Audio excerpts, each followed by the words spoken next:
Hey guys, Perry here. Welcome back. So I just wanted to go through some changes that were made real quick. And recently I decided to do three pretty large changes. So hopefully, hopefully you guys like what I came up with. But I did end up adding some sand to the tank. But before I did that, I removed 20 pounds of rock and rescaped.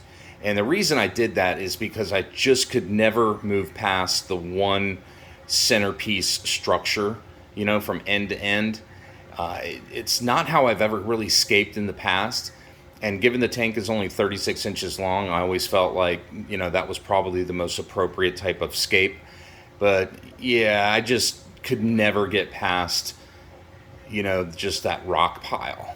And while the bare bottom was working great for me, I really have no complaints. I would never say don't do it because, it took me a while to get dialed in, but I really enjoyed, being able to crank up, the pumps and whatnot. So, I added the sand, and I did that just because the type of layout I was looking for was more of that. That minimalistic look. So I created a really small bommy on the right and like a larger structure on the left. So let's take a quick peek at, what we're doing here. So you can see I've just got some different SPS corals kind of mixed in here. If you look, let me try to get the best picture I can. Let me have to back out. Well, the camera's not really picking up on it, but in the front of the tank, I ended up having to use crushed coral because the amount of flow I was, doing inside the tank was just kicking up that sand everywhere. Even though it's the special grade, it was just getting kicked up everywhere. So I added the crushed coral just to the front portion of the tank. So you can see some pretty interesting corals. Back there, that's the, the aquamarine jewel, the Greg Hillers. And then I've got that bubble gum and the, fox flame and a BC bonfire right there. Red dragon. Nice blue acro right here. And pink caddy. That one I really dig.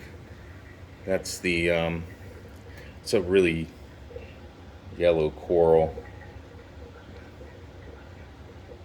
That's the Battle Corals Mr. Neutron, BC Mr. Neutron. So anyway, as you kind of back away, it's a pretty cool looking bommy, I think, and when it grows out, it's going to start really looking cool. But then I wanted to offset that small one with something a little bit larger on the left side.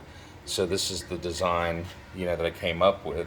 And so I'm trying to keep some of the lower, lit stuff towards the bottom. You can see the, some of the smooth skins set for stun. That blue one right there, it's really hard to see and pick up on the blue, but the Echinata, Hawkins Echinata, and the jaw dropper. And then you start getting some millies, up into that range.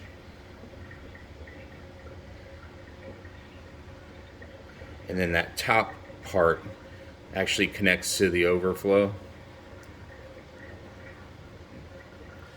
So you can see, the corals are, young, they're relatively small. But I think the structure came out pretty good. So yeah, that's just the only update for today.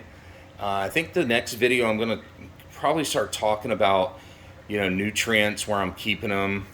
I don't test par really, so I don't really have much of a need to get into that down the road. But I kind of want to focus on filtration and nutrients and different methods and so forth. So we'll jump into that next time. But hey, thanks for following along.